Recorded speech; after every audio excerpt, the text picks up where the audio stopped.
The only other thing that we can talk You about don't know me, Royal. Don't talk about me. is Mind your business. them footages that was on AEW.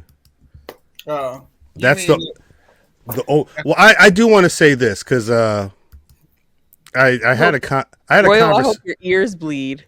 I had a conversation about these footages, and I told y'all niggas. I told y'all niggas. Moon Knight came on here. Nigga Punk is the worst nigga on the planet Earth. And he's still the worst nigga on the planet Earth. Damn. I hate this nigga. I still hate him. I still hate him. In a place. I don't hate Cody. I hate Moon Knight CM is Punk. right. Moon is correct. Moon Knight, yeah, Moon Knight. Moon Knight is correct. Somebody mentioned that. All right, so you see where CM Punk with the Triple X jacket and where Jack Perry is. Apparently, that row of monitors, that's supposed to be Gorilla, and Tony Khan is supposed to be over there. And towards the end of the footage, this Punk being held back, that's supposed to be when Punk did whatever he did to make Tony Khan fear his life. Mind you, in the footage, it's like it's that, and then it kind of ends. I don't know if he hops over the monitors again. I don't even know if Tony Khan's standing there right now. We don't see much else, but the folks are saying that that's the point when Tony Khan's life was in danger. Feared for your life. Who's the dude in the red? Who's that? That I Cassius Ono. Yeah. Chris Hero came out, right? Okay, Cassius Ono is the big dude that was in NXT. He was a really big, tall dude with the NXT with the blonde hair. Jerseys. Yeah, Looked like Balls Mahoney. Facts. And he did what? Nothing? He was it was him and Jerry Lynn and Samoa Joe were essentially the guys who kind of stepped in between them and pulled them apart. Tony Khan's life. And literally saved Tony Khan's life. Yeah, saved his life. Hey, Tony! The fuck was he saying? The whole shit was like it was really a conversation that turned into a hit and a choke. I don't know if it was a hit. No, he pushed him and choked his him. hands on the boy first. That's the reality. And he choked him a little bit. He should have kept his hands to himself. Like, I just choked him a little. I feel like we sit up here like, oh, that was weak, and it was weak. Like as a man, I'm looking at it like I'd have brushed that shit off and kept it moving. It wouldn't even been that deep to me. Right. But that boy was hitting him back. Right. He put his hands on the boy first. Also, too, he would have never did that shit in WWE. Right. He never did that shit in WWE. He would have never came to that in WWE. It would have never. We would have never known. How do you know that? That too. Like he just walked up on him. Like he's not gonna walk up on people like that in WWE. Right. That's not they would have never went and got another wrestler to take care of an angry wrestler. Right. They would have never did that. No. Who was? I'm sorry. Who? To what aspect is that? Like, are you saying they got Punk to go talk to Tony Jack Perry? Schiavone specifically said he wants to break a car. We don't want him to do it. Right. Can you tell him not to break a car? He's like, yo, get Tony to do it. Tony don't want to do it. He's like, I'm gonna do it, but you ain't gonna like what I do. You ain't gonna like it. He told them. He told y'all niggas. He told you mean to tell me is she still here? Executives asked a worker to go and take care of something that an executive was supposed to take care of. But remember, they are, and this is where this is the problems with the structure because Punk was technically already in that position. Take it back for a second. If this is all about that real glass. There was a spot that was supposed to happen on one of them shows months before, right before Jack Perry was going on vacation, where he was supposed to get taken out, and they were going to use real glass. And the whole beef was Punk was like, "It's fucking dangerous." Schiavone was like, "That's dangerous. You can't do that shit." And then they had static. That was why when they did the car spot on the pre-show, Jack Perry was like, "Oh, real glass, cry me a river or whatever." That was a shot at CM Punk. He pulled a Kendrick Lamar like that diss on him and Punk and when they went backstage it was like, nah, that's crazy, and told Punk to handle that. But again, Punk had been in that spot already. He had 2 contracts, and one of them contracts was him kind of being in the mix and helping people develop and get along. That was the idea, essentially like a Chris Jericho situation where he's backstage being more than just a wrestler. So it wasn't something that was foreign to him, but he's probably not the guy that you want to have say, "Hey, that's not cool," because he's gonna not when the shot is directed at him. And Right. also not somebody that's gonna go online, like go in a scrum and act a fool in front of his and disrespect his boss. You definitely don't want to give anybody that kind of leeway. They like that though. Tony Khan likes that. I think Tony Khan. It's wild. I think Jay got out perfectly. Yep. I think Cody probably saw the writing on the wall very early and said, "Yeah, this ain't it." Right. And he left. Well, he was never gonna stay. He was never riding. Sean Spears ended up in NXT was interesting to me. Yep. It's smart. It's very smart. I just feel like with this promotion, they had a great window where they really had investment. But the problem is they hadn't built up enough cachet and goodwill with the viewership where the viewership's willing to stick around for a down period. Right. Whereas WWE had built up decades of goodwill with the viewership, with the fan base. So they could have a decade of, okay. I think that this promotion has several issues. And people will say, well, they're not that. They're not WWE. They're not this. Well, when you put yourself on national television on 2 major networks, when you sell out stadiums, a stadium in London, that puts you in a certain arena. You're no longer Impact. You're no longer Progress. You're at a different level. With the big boys. And there are certain things that are just wrong with AEW right now. First thing, management. Tony, you're not a manager. You're a financier. You're the money man. You're not a manager. You're not a boss. Vince McMahon made it look easy. And so therefore everybody thinks that they can be Vince McMahon. Right. Second thing, the talent needs to start caring about how they look. Nobody watches a product on national network television where you look a mess. Facts. That is, and people will say, "Oh, DDN, that's mean. We celebrate everything." You are on national TV. This is show business. I don't care how hard you wrestle. That's great, but this is show business.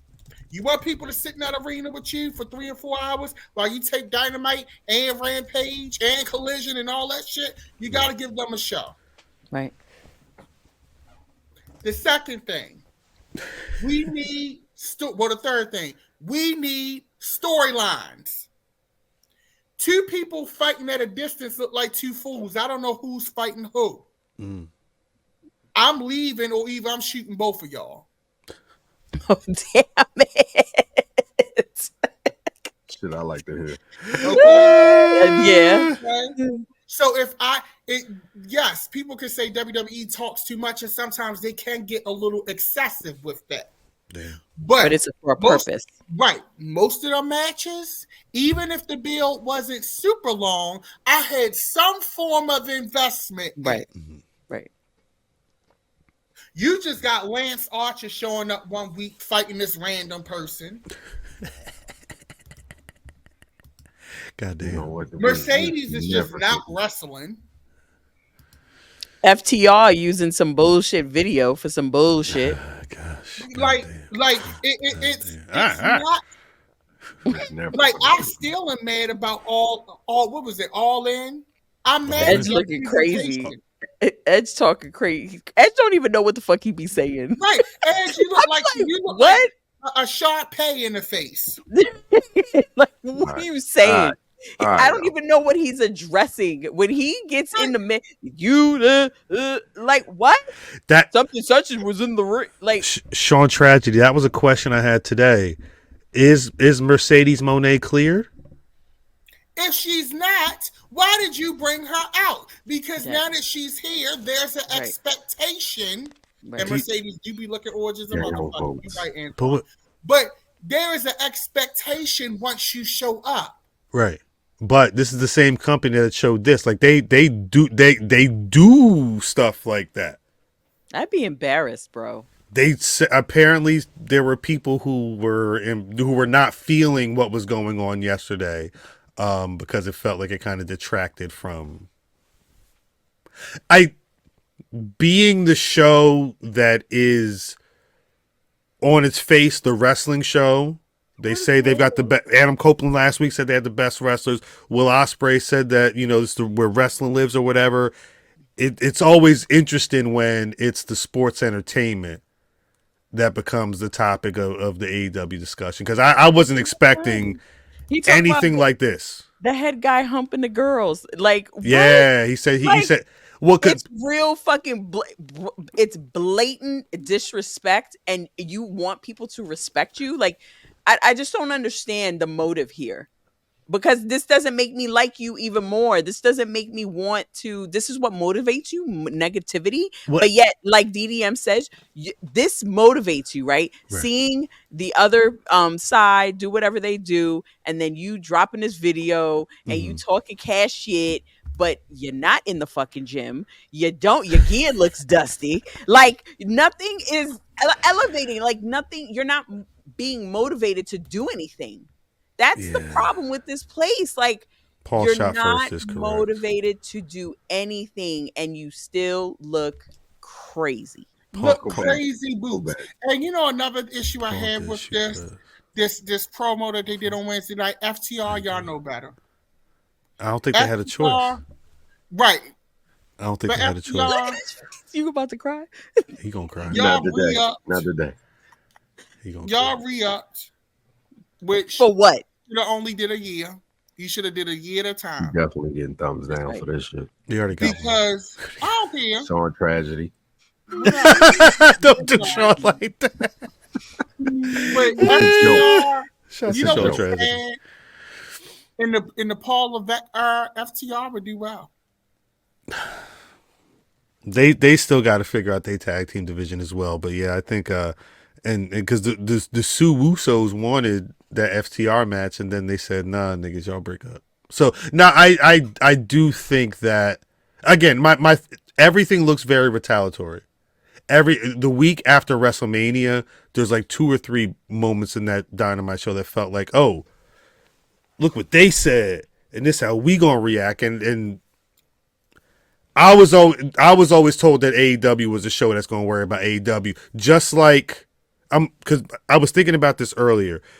When Punk left and he went to WWE Survivor Series, AEW was in the midst of that AEW Continental Classic, and that tournament was dope because we talked about this before. Tournament fire. It was about the tournament. It was about what they were doing, and nothing with anything else. Right. This FTR Young Bucks match is the finals of that tag tournament. I'm just very surprised that they felt they had to hitch the guy this fucking video to that. I don't think they needed that at all. If you spent the more time investing in there's already a storyline with the Bucks and FTR. There's a reason why they had them both winning at the end. Why not just do what y'all say y'all do and it's them pieces that you brought in that were those needle movers aren't moving that needle. Mm-hmm. And you need something to spark that conversation, and it pop a rating. It was just bullshit. They popped the rating. It was bigger than last week by 100,000. Was 100 something? But it's only for the moment. It's only for You the moment. did something. You did. This was like what do they call that? Like a shock thing. Like you boosted it. It was like this boost, clickbait. But it's not going to stay clickbait. It was clickbait. He is infamous for clickbait. Damn, that may be the title. That's all he does is clickbait. I'm only watching AEW Dynasty out of obligation because we do this podcast. That's about it. I'd look for the T when I hear the T on the timeline. Yeah, Mimi said, I ain't home yet. Did they where the footage at? They dropped the footage. Is it egregious? Is it egregious? I'm not home yet. Did they drop the footages? All right. This is the thing, right? You brought in the Rainmaker, Mm-hmm. which I Poor thing. would assume that you True, felt true. like that was gonna move the needle. You And brought it Will Ospreay, Embarrassing. but And you're putting these people in positions that they don't necessarily don't kill me over this. They don't shine in the positions that you're putting them in. No, These people shine in the ring. That's Shine right. on their own shit. Have these niggas wrestle. Rainmaker, he has that whole big entrance. I'm sorry, He man. does. I looked at the entrance yesterday and I was like, oh my God, this is terrible. It's not the entrance that's terrible. It's the fact that he's there that's terrible. Mimi, let me ask you a question. How would that entrance have looked WrestleMania 40? That's what I was looking for. That's what I was waiting for. We'd have got money out that bitch. I'd have got a couple dollars. A couple dollars. We'd have had dollars blowing in the crowd. He looks like a fucking star. Yeah. But I don't want to watch. You can't put these niggas on. You got Will Ospreay wrestling every week. Mm-hmm. He wrestling next week. Tired of this shit. He about to wrestle Claudio. Oh, it's tomorrow? It's tomorrow. Or Saturday, pardon me. The Claudio match. Niggas is gonna lose interest in this shit. Yeah, I don't Stop, care about y'all fucking these are, pardon me, Rock. These are the needle movers. Right. It shouldn't be that difficult. It should not be difficult. You gotta figure this shit out before there ain't nothing to figure out. Yeah.